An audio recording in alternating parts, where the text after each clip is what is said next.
ন্যায্য বেতন নাই, শ্রমিকদের সাথে জানোয়ারের মতো আচরণ করা হয়, এইটা আমরা দেখতে চাই না। শ্রমিকদের অধিকার ফিরিয়ে দিতে হবে, তাদের ন্যায্য মর্যাদা দিতে হবে, তাদেরকে ন্যায্য বেতন দিতে হবে, তাদেরকে যথাযথ সম্মান করতে হবে। আজকে রেমিটেন্স যোদ্ধা যারা বাংলাদেশে টাকা প্রেরণ করে, আমার বিদেশের ভাইরা যারা কষ্ট করে মাথার ঘাম পায়ে ফেলে আমাদের দেশের টাকা পাচার করে, আর আমাদের দেশের চোর এবং ডাকাতরা সেই টাকা বিদেশে পাচার করে। রেমিটেন্স যোদ্ধাদেরকে সম্মান করতে হবে, ইজ্জত করতে হবে। এয়ারপোর্টে যখন তারা আসবে তাদেরকে শ্রদ্ধা করতে হবে, সম্মান দেখাতে হবে, তাদেরকে সম্মান সুযোগ শব্দ ব্যবহার করতে হবে। মোহতারাম, জনাব অথবা স্যার বলেন, যে শব্দগুলি সম্মানীয় শব্দ, এই সম্মানিত শব্দ তাদের জন্য প্রয়োগ করতে হবে। তারা আমাদের যোদ্ধা, তারা এই দেশের রেমিটেন্সকে উন্নত করার জন্য, আমাদের অর্থকে চাঙ্গা করার জন্য তারা সবচেয়ে বড় যুদ্ধ করতেছে। কাজে তাদের জন্য আমাদের মহাব্বত, ভালোবাসা সব কিছু উজাড় করতে হবে। তারা আমাদের দেশকে বাঁচাবার জন্য হাজারো চেষ্টা করতেছেন। আজকে মহিলাদের সমান অধিকার নয়, ন্যায্য অধিকার প্রদান করতে হবে। আমার মা বোনকে ন্যায্য অধিকার প্রদান করতে হবে। যার যেখানে যেই মর্যাদার প্রয়োজন সেই মর্যাদা তাদেরকে দিতে হবে। আজকে ছাত্রদেরকে পড়াশোনার ব্যবস্থা করতে হবে। হাজার গরিব মেধাবী উচ্চশিক্ষায় শিক্ষিত হতে পারে না, অর্থের জন্য রাষ্ট্রকে অবশ্যই প্রত্যেকটা ছাত্রের জিম্মা গ্রহণ করতে হবে। রাষ্ট্র একজন ছাত্রের পড়াশোনার ব্যবস্থা করবে, সমস্ত জিম্মাদারি থাকবে রাষ্ট্রের। ব্যক্তিগত কোনো টাকায় কোনো ছাত্র যেন পড়তে না হয় সেই ব্যবস্থা রাষ্ট্রকে করতে হবে। আমি আজকে লিডারদেরকে বলবো, মালয়েশিয়ার প্রেসিডেন্ট মাহাথির মোহাম্মদ অসুস্থ, তাকে অপারেশন করতে হবে। সবাই পরামর্শ দিয়েছেন আমেরিকা যান, ইংল্যান্ড যান, অপারেশন করেন। তিনি বলেছেন না, আমার দেশে হসপিটাল করো, আমি এখানে চিকিৎসা করব, অন্য জায়গায় আমি চিকিৎসা করব না। আজকে ওই দেশের লিডারদেরকে বলবো, তোমরা বাহিরে চিকিৎসা নাও, কিন্তু আমাদের দেশের হসপিটালের অবস্থা কি? 12টা বাজিয়ে দিয়েছ, এখানে কোনো চিকিৎসা বলতে কিচ্ছু নাই। প্রত্যেকটা লিডারকে বাংলাদেশে চিকিৎসা নিতে হবে, তাহলে ইনশাআল্লাহ আমাদের হসপিটালগুলি উন্নত হবে। আপনারা দেখেছেন এদেশের প্রত্যেকটা লিডারের সন্তান বাহিরে পড়াশোনা করে, সমস্ত সন্তান বাহিরে পড়াশোনা করে, অথচ আমাদের গরিব সন্তানরা এদেশে পড়াশোনা করে, তাদের জন্য উপযুক্ত সেই প্রতিষ্ঠানের ব্যবস্থা করা হয় নাই।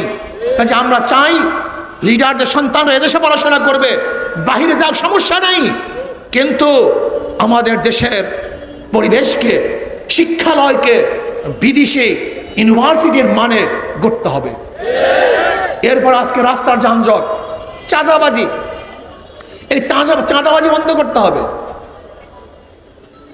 আজকে 5ই আগস্টের পরে আমরা কি দেখেছি? সেই চিহ্নিত গোষ্ঠী আবারও চাঁদাবাজি শুরু করেছে, দখলদারি শুরু করেছে। ঘাট দখল, ঘর দখল, রাস্তা দখল, চাঁদাবাজি শুরু করেছে। আমরা চাঁদাবাজদেরকে আর দ্বিতীয়বার ক্ষমতায় দেখতে চাই না। চাঁদা মুক্ত বাংলাদেশ চাই, সন্ত্রাস মুক্ত বাংলাদেশ চাই, ধর্ষণ মুক্ত বাংলাদেশ চাই, জুলুম মুক্ত বাংলাদেশ চাই। এই জুলুম মুক্ত বাংলাদেশের জন্য প্রয়োজন হলো যারা দোষী, চিহ্নিত খুনি, অপরাধী, কোনো অবস্থাতেই তারা নির্বাচন করতে পারবে না। পিআর সিস্টেমে নির্বাচন চাই, সংখ্যানুপাতে হারে নির্বাচন হবে। যদি পিআর সিস্টেমে নির্বাচন হয় তাহলে পেশির শক্তি আর ব্যবহার করতে পারবে না, টাকা দিয়ে ভোট কিনতে পারবে না, জুলুম থাকবে না, খুন থাকবে না, কেন্দ্র দখল চলবে না, মার্কায় ভোট দিবে। যেই মার্কায় যত পার্সেন্টেজ ভোট পাবে ওই পার্সেন্টেজ অনুযায়ী সেই দলের প্রতিনিধি সংসদে থাকবে। ধরে নেন যদি হাত পাখা মার্কা 30% ভোট পায়, তাহলে 100 জনের মধ্যে 100%-এর মধ্যে 30%-এ যতগুলি সিট সেই পরিমাণের সিট তারা সংসদে যাবে। অর্থাৎ যদি মার্কা আপনারা ভোট দেন তাহলে অবস্থাটা কি হবে? দল নির্ধারণ করবে কাকে সংসদে পাঠাতে হবে, দল নির্বাচন করবে কোন ব্যক্তিকে সংসদে পাঠাতে হবে। তাহলে দল কোনো অবস্থাতেই চোর গুন্ডা বদমাশকে সংসদে পাঠাবে না। যদি দল চোর গুন্ডা বদমাশকে সংসদে পাঠায় তাহলে এ দেশের জনগণ দ্বিতীয়বার তাদেরকে আর ভোট প্রদান করবে না। এর জন্য সমস্ত সমস্যার বড় সমাধান হলো পিআর সিস্টেমে নির্বাচন করতে হবে। আমরা মার্কায় ভোট চাই, ব্যক্তিকে ভোট দিতে চাই না। যে যত পার্সেন্টেজে ভোট পাবে ওই পার্সেন্টেজ অনুযায়ী তাদের প্রতিনিধি সংসদে থাকবে। তাহলে বাংলাদেশের সমস্ত জনগণের একটা সরকার হবে, সমস্ত জনগণের প্রতিনিধি থাকবে। তাহলে সবার ভোট কাজে লাগবে, সবার প্রতিনিধি যখন কথা বলবে তখন এটা গণমানুষের সংসদ হবে আর গণমানুষের উপকার হবে। সেখানে হিন্দুরাও কিন্তু পার্সেন্টেজ অনুযায়ী তারা বিশাল একটা সংখ্যা তারা সংসদে যেতে পারবে। কাজে পিআর সিস্টেমের নির্বাচন আমরা বাংলাদেশে দেখতে চাই। কে সবাই রাজি আছেন ইনশাআল্লাহ? এখন আওয়াজ তুলতে হবে। পিআর সিস্টেমের সংখ্যানুপাতিক হারে আমরা নির্বাচন চাই, মার্কায় নির্বাচন চাই, কোনো ব্যক্তিকে আমরা ক্যান্ডিডেট চাই না। তাহলে গ্যাঞ্জাম গুন্ডামি আর থাকবে না।